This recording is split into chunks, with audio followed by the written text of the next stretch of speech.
Hello guys, namaste and welcome back to my channel. अभी सुबह के 6 बज रहे हैं एंड मेरे कॉलेज जाने का टाइम हो चुका है। तो मैंने सोचा कि कॉलेज जाने से पहले क्यों ना एक छोटा सा सिंपल सा वीडियो बना लूं। जैसा कि आप देख सकते हैं, मैंने एक पेंडेंट डाल रखा है जिसपे मेरा नेम लिखा हुआ है। एक्चुअली होता ये है कि मैं जब भी किसी से पहली बार मिलने जाती हूँ और उन्हें अपना नाम बताती हूँ आशना, तो पता नहीं क्यों हमेशा आशा सुनते हैं। और ऑनेस्टली मुझे अच्छा नहीं लगता किसी को करेक्ट करना, ये होना। मैं यहाँ गलत बोल रही हूँ, मेरा नाम आशना है, आशना। और कॉलेज में कई दोस्त मेरे ऐसे हैं जिनको अभी भी लगता है कि मेरा नाम आशा है।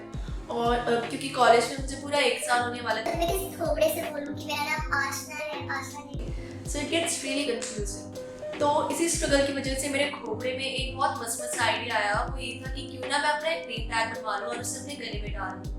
और अब जब भी मैं किसी से पहली बार मिलने जाती हूँ तो मैं हमेशा ये नेम टैग डाल के जाती हूँ। और जब भी वो मेरे से मेरा नाम पूछते हैं तो मैं बोलती हूँ आशना, ये देखो यहाँ लिखा हुआ है। इसकी वजह से उन्हें कंफ्यूजन नहीं होती।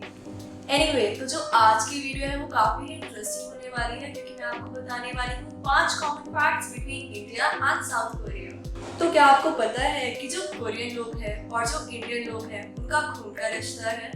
बेसिकली कोरिया में एक बहुत ही पुरानी किताब है जिसका नाम है सांगोक यूसा। और उस किताब के अंदर कोरियन राजा और रानी के बारे में कहानियां लिखी गई हैं। और उनमें से एक कहानी है एक इंडियन प्रिंसेस की और एक कोरियन राजा की। बेसिकली हुआ ये था कि 2000 साल पहले इंडिया के अयोध्या शहर में से इंडियन प्रिंसेस सुरत्ना बोट लेकर इंडिया से कोरिया गई थी। और कोरिया जाकर उन्हें वहाँ पे एक कोरियन राजा जिनका नाम था किम सुरो, उनसे प्यार हुआ और फिर दोनों ने शादी कर ली। तो अब आप ये सोच रहे होंगे कि दीदी, जो प्रिंसेस सुरत्ना थी वो इतनी दूर इंडिया से कोरिया क्यों गई शादी करने? इंडिया में क्या उन्हें कोई लड़का नहीं मिल रहा था? मतलब शादी करने के लिए एक कंट्री से दूसरी कंट्री में, व्हाई? बेसिकली हुआ ये था कि जो इंडियन प्रिंसेस सुरत्ना थी ना, उनके मॉम डैड के सपने में भगवान आए थे और उन्होंने बोला कि आप अपनी बेटी को कोरिया भेज दो और वहाँ पे उसकी शादी कर दो।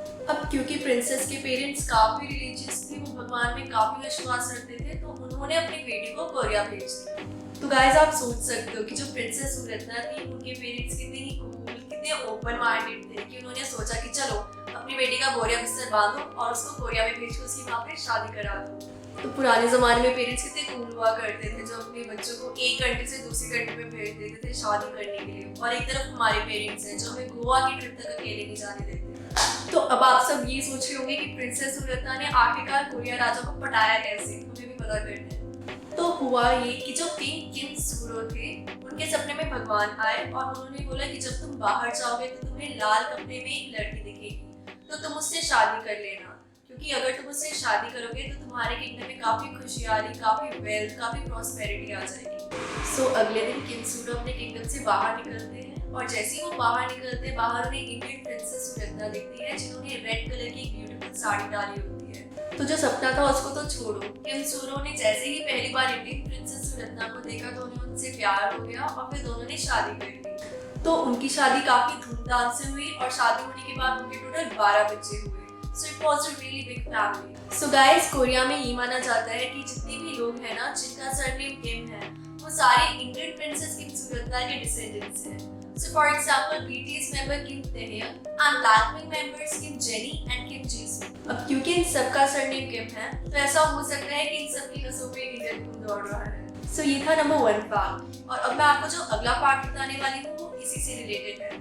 The number 2 fact is, जो इंडियन लैंग्वेज है ना, स्पेशली तमिल, वो कोरियन लैंग्वेज से काफी ज्यादा सिमिलर है।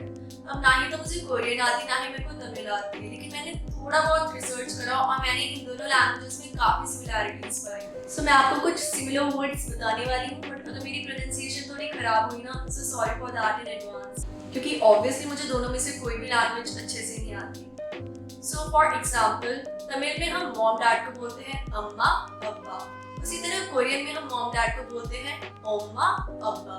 तमिल में हम सिस्टर इन लॉ को बोलते हैं अन्नी और कोरिया में हम सिस्टर को बोलते हैं उन्नी। तमिल में हम बट को बोलते हैं कुंडी और कोरिया में हम बट को बोलते हैं कुंदी।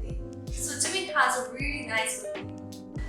इंडियन और कोरियन लैंग्वेजेस का इतना सिमिलर होने का पीछे का जो रीजन है वो यही है कि जब प्रिंसेस सुरत्ना इंडिया से कोरिया में गई थी और उन्होंने जब किम सुरो के साथ शादी करी थी, तो माना जाता है कि जो इंडियन और कोरियन लैंग्वेजेस थी उनका फ्यूजन हो गया। This is the main cause for these two languages being so similar. So the third common part between India and South Korea is honor things. So India में हम जैसे जब भी अपने किसी बड़े से बात करते हैं जो हमसे उम्र में बड़े हो उनको हम आप करके बुलाते हैं. So in the similar way, Korea में भी हम जब अपने से किसी बड़े से बात करते हैं जो हमसे एज में बड़े हैं तो उनके साथ हम honor things यूज करते हैं. जैसे इंडिया में हम आप करके बात करते हैं, in the same opposite way Korea में हम चंदेमल यूज करते हैं. So number 4 common fact between India and South Korea is weddings. जो इंडियन वेडिंग्स और कोरियन वेडिंग्स होती है ना, दोनों ही काफी ज्यादा एक्सपेंसिव होती है. इंडियन वेडिंग्स तो इसलिए एक्सपेंसिव होती है क्योंकि वो काफी दिनों तक चलती है, जैसे 5-6 दिन, जिसमें काफी रस्में रिवाजें वगैरह होती है. साथ ही साथ गोल्डन ज्वेलरी, गिफ्ट्स एंड जो हमारे गेस्ट्स होते हैं उनका रहना, खाना पीना, वो सब हमें ही करना पड़ता है. सो इसलिए जो इंडियन वेडिंग्स होती है दे आर वेरी एक्सपेंसिव और उनकी जो एवरेज कॉस्ट होती है lies somewhere around between 5 lakhs to 1 crore. Similar way में जो कोरियन वेडिंग होती है वो इससे भी ज़्यादा एक्सपेंसिव होती है. जो एवरेज कोरियन वेडिंग की कॉस्ट है it lies somewhere around 1 crore to 10 crore. So guys you can imagine कि अगर एक कोरियन लौंडा एक इंडियन लौंडे के साथ शादी करेगा तो उनकी शादी कितनी ज़्यादा एक्सपेंसिव होने वाली है, क्योंकि ऑब्वियसली शादी इंडिया में भी होगी और कोरिया में भी होगी, तो उनके तो तोते उड़ने वाले हैं. Like they are gonna be so broke. So आज का हमारा जो लास्ट नंबर पे 5th फैक्ट है वो ये है कि take off your shoes while you go inside the house. आपने डोरेमोन में भी देखा होगा कि जब नोबिता स्कूल से घर आता है तो जल्दी से अपने शूज बाहर निकाल लेता है. कोरिया में हम जब किसी और के घर जाते हैं या अपने ही घर वापस आते हैं ना, तो जो हमारे शूज होते हैं वो हम बाहर ही उतार देते हैं और घर पे घर की चप्पलें डाल के घूमते हैं.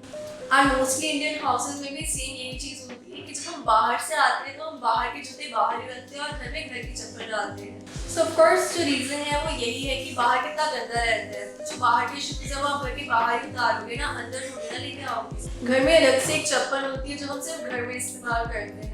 सो गाइस आज के लिए इतना ही. अभी मैंने कॉलेज जाना है और एक्चुअली मेरे पास और भी कॉमन पॉइंट्स हैं जो मैंने लिखे हुए हैं between India and south Korea.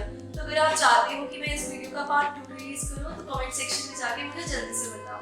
I hope आपको मेरा आज का ये अजीब गरीब वीडियो पसंद आया होगा. So I will see you in my next video. तब तक के लिए बाय बाय. Stay safe.